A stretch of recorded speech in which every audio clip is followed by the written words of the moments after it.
بسم اللہ الرحمن الرحیم۔ سار ٹی وی کے دوستو السلام علیکم۔ عامر لیاقت حسین سیاستدان، براڈ کاسٹر، شاعر اور مذہبی شخصیت ہیں۔ موصوف پاکستانی ذرائع ابلاغ میں جدید فیملی انٹرٹینمنٹ کے بانی ہیں۔ گزشتہ 15 برسوں سے انہوں نے خصوصی رمضان نشریات کی روایت ڈالی، جسے آج تمام ٹی وی چینل فالو کر رہے ہیں۔ ان کی شخصیت کافی متنازع بن چکی ہے، کبھی وہ اپنے ڈاکٹر کی جعلی ڈگری کی وجہ سے اور کبھی فرقہ واریت پر مبنی بیانات دینے کی وجہ سے زیر عتاب رہتے ہیں۔ اس سے پہلے عدالت میں ان کے خلاف کیس دائر کیا گیا تھا۔ عدالت میں درخواست گزار نے موقف اختیار کیا تھا۔ Doctor Aamir Liaquat Hussain T V talk shows میں مذہب کو اپنے ذاتی مقاصد کے لیے تلوار اور ڈھال کے طور پر استعمال کر رہا ہے۔ اس کے علاوہ وہ سوشل میڈیا کو ذاتی مفاد کے لیے بھی استعمال کرتے رہتے ہیں۔ ڈاکٹر عامر لیاقت حسین الیکٹرانک میڈیا کو نفرت انگیز تقاریر کے لیے استعمال کرتے ہیں۔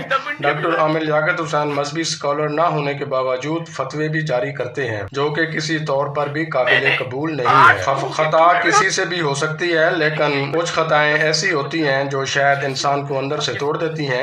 ایسا ہی ہوا ڈاکٹر عامر لیاقت حسین سے۔ ویڈیو کو آگے بڑھانے سے پہلے آپ دوستوں سے گزارش ہے کہ اگر ویڈیو پسند ہے تو ہمارے چینل کو ضرور سبسکرائب اور گھنٹی کے نشان کو پریس کر دیں، تاکہ ہماری ہر نئی آنے والی دلچسپ اور معلوماتی ویڈیو آپ تک پہنچتی رہے۔ سن 2015 میں مرحوم جنید جمشید نے ایک ٹی وی پروگرام میں ایک حدیث بیان کی، جو بخاری شریف میں غالباً 2-3 مقامات پر مختلف راویوں سے بیان ہوئی ہے۔ جنید جمشید صاحب نے سچ بیان کیا، چونکہ مسلمانوں کی اکثریت قرآن اور احادیث کا مطالعہ نہیں کرتی، بلکہ ان کے عقائد اور دین کی جانکاری مولویوں سے لی ہوتی ہے، لہٰذا سب کو یہ حدیث عجیب اور توہین پر محسوس ہوئی۔ بہت ہنگامے اور مخالفت کی گئی اور اسلام آباد ایئرپورٹ پر انہیں تشدد کا نشانہ بھی بنایا گیا، اور ام المومنین سیدہ عائشہ کی بے حرمتی کا فتویٰ بھی ان پر لگایا گیا۔ ان مخالفین میں سے ایک ڈاکٹر عامر لیاقت حسین بھی تھے۔ جنید جمشید نے وضاحت کی کہ وہ ام المومنین کی توہین کا سوچ بھی نہیں سکتے، بلکہ فوراً میڈیا پر آ کر دونوں ہاتھ جوڑ کر معافی بھی مانگی۔ جنید جمشید کی وضاحت کے باوجود عامر لیاقت نے اپنے مسل کی اناد اور ریٹنگ کے سبب جنید جمشید کو فحش عورت کی اولاد کا طعنہ دے مارا۔ 11 مئی 2015 کو جنید جمشید نے ٹویٹ کیا کہ عامر لیاقت نے ہماری ماں کو فحشہ کہہ کر مجھے، میرے بھائیوں اور پوری فیملی کو زندگی کا سب سے بڑا دکھ پہنچایا ہے۔ یہ ان دنوں کی بات ہے جب عامر لیاقت عالم آن لائن پروگرام کراتا تھا اور میڈیا پر ایک مذہبی اسکالر کے طور پر پہچانا جاتا تھا۔ ٹھیک 7 سال بعد اسی تاریخ کو یعنی 11 مئی کو عامر لیاقت کی تیسری بیوی نے عامر لیاقت کی فوش ویڈیو شیئر کر دی، جس میں وہ بے لباس اور آئس کا نشہ کرتے ہوئے دیکھا جا سکتا ہے۔ کوئی دیکھنا چاہے کہ قدرت کیسے انتقام لیتی ہے تو وہ دیکھے کہ ممبر نیشنل اسمبلی میڈیا کا مشہور اینکر اور ایک معروف مذہبی شخصیت کو ایک بے نام گھرانے کی عورت نے ایسا ذلیل کر کے رکھ دیا ہے کہ اب کوئی عزت دار عورت اس کے ساتھ جیون نبھانے کو آمادہ نہیں۔ حتیٰ کہ عامر لیاقت کسی عوامی فورم پر لوگوں کا سامنا کرنے سے بھی کترائے گا۔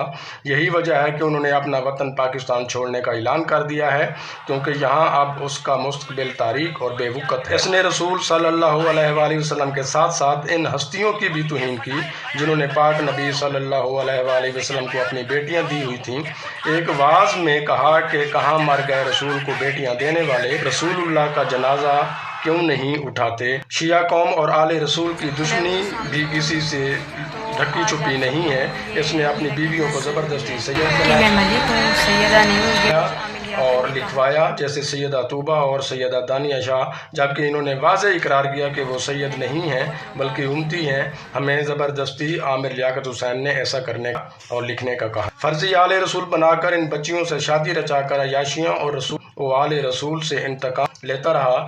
اس نے مشہور عالم دین ڈاکٹر ذاکر نائک کی بھی توہین کی۔ ڈاکٹر ذاکر نائک جیسی شخصیت کو اس نے تذلیل والے متکبرانہ لہجے میں بیان کیا جیسا کسی کافر نے بھی نہ کہا ہو۔ کم علم علماء کو بلا کر ان کی تذلیل کی۔ متنازع مذہبی اسکالر ہیں اور ان پر بہت تنقید بھی کی جاتی ہے۔ ان کے خیالات اور ان کے افکار ایسے نہیں ہیں کہ جن کو سراہا جائے، اور ڈاکٹر ذاکر نائک کی بہت ساری باتیں قابل گرفت ہیں۔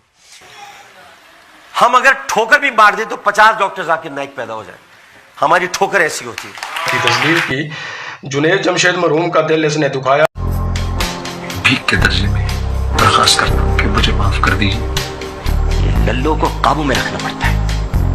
وہ کہے کا مبلغ، وہ کہے کا اسلام کا ٹھیکیدار، وہ صرف فاحشہ سے ہوا۔ مشہور اہل حدیث عالم دین قاری خلیل الرحمان جاوید کا بھی اس نے دل دکھایا۔